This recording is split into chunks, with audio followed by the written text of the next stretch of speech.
ladies and gentlemen, welcome back to the channel. Today I am driving my 1983 BMW E28 533i. This has been a wonderful ownership experience so far. This has been one of those vehicles that has stirred my imagination.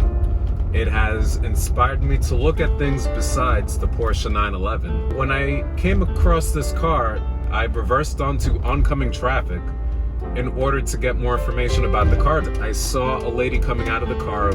Being that she was the original owner, she took incredible care of the car.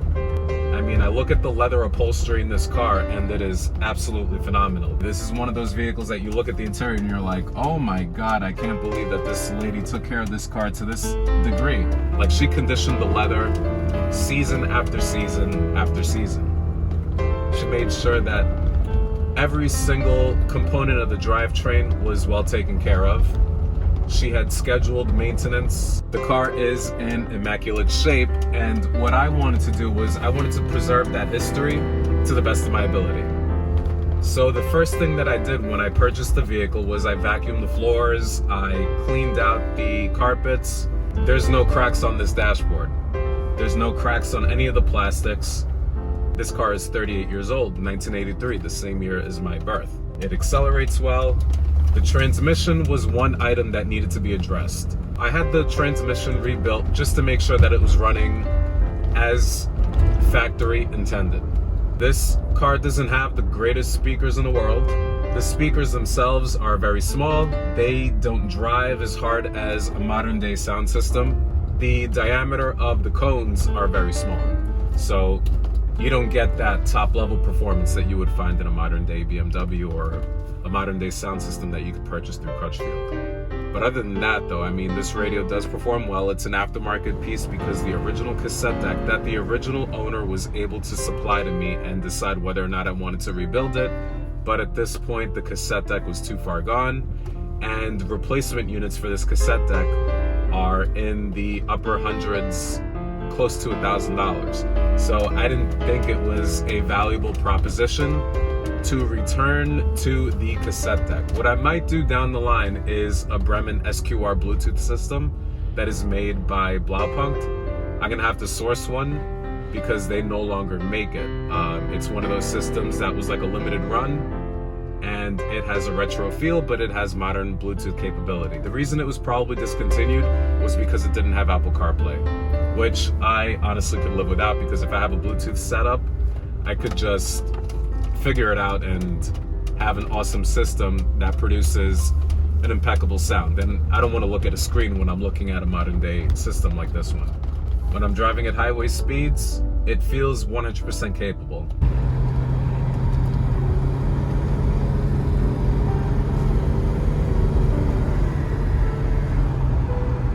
There's a reason that it's considered the original four-door sports car. The M5 was based off of this platform, and as you may know, the E28 M5 was the first M product from the M division of BMW, before the E30 M3 was ever a thing.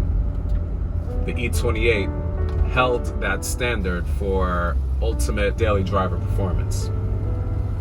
And of course, Alpina with their V7 was an amazing vehicle in its own right.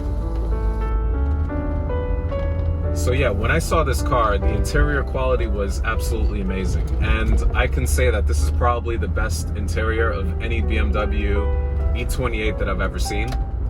I've seen them with reupholstered dashboards. This is all original. This one has no cracks and it is original from the factory. To find one in black is almost unheard of. To find a leather interior that has not been redone, that is original from the factory with its original hides, is also unheard of. So I'm very proud to have bought this car, and I absolutely enjoy driving it on a regular basis. Today, all the rain had melted away all the salt, and the sun is out, so I'm driving the car because the roads are absolutely dry. There's no chance of any corrosion from underneath, which leads to my next point. When I found this car and I had taken it for a pre-purchase inspection, something that I highly recommend, this car had absolutely no rust underneath. It was almost like a time capsule. So all the boxes were checked in terms of my standard for buying a car, because there have been times when I've purchased cars and you get one story, but then you're like, oh no, this chassis has been coated, has been repaired. It's not the original undercoating that came from the factory. But you know, there was still cosmoline throughout the undercarriage of this vehicle. And that was a perfect sign to know that this car was 100% original. I look at, and one of the telling signs when you look at an interior to see if it's 100% original, if it has been abused, if it has been left out. The minute that I took this to Norman's Collision for a polishing, the paint came to life almost instantaneously. Like it was not fading, there was no sun damage on the exterior. And you know, once I knocked out a few dents, the body was almost 100% straight. Also leading me to believe that this car had never been in any accidents, and the Carfax confirms that. But I look at the belt buckles. When I look at the belt buckles, they are perfectly red. If they were a fading pink or any other like lighter color, you would know that the car has been left out in the sun. But when these belt buckles are bright red and they have a luster to them, you know that the interior of this vehicle is of high quality and it is original. Yeah, so I'm very excited about having this car. I'm glad that I was able to share a few thoughts with you in regards to the processes that I had undertaken in order to make sure that this car was 100% perfect. One of the major things that I did with this interior, which I did not do, but it was something that I had sent out to get done, was the replacement of the sprockets and the gears inside the odometer. Now I get to drive it, enjoy it. It's fun to look at. It's a really cool car, and it honors its original design. So just doing a few small things to this car made it 100% perfect for me.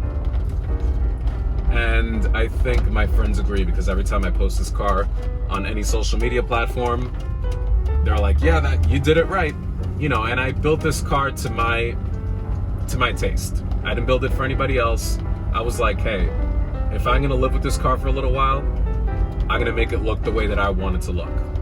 You know, I'm not in the car business, but you know, it's something that if I ever do sell this car, I needed to make it so the occasional observer would look at the car and be like, wow, that is a pretty car, without having to be very ostentatious about it.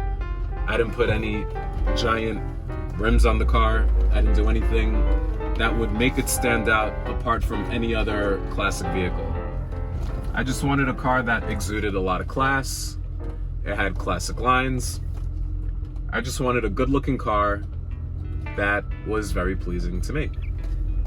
So that's all I have to say. This is just a quick short video. I just wanted to take the car out, stretch the legs. Easy to drive because it's an automatic.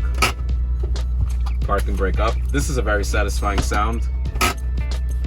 You don't have that in cars today, which, you know, it bewilders me, because this is such a great safety item. Like, I don't want to like push a little button deep in the dash. I mean, it doesn't make any sense to me.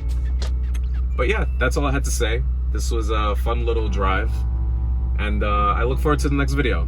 Thank you for watching. Please like, subscribe, and comment down below. Thank you.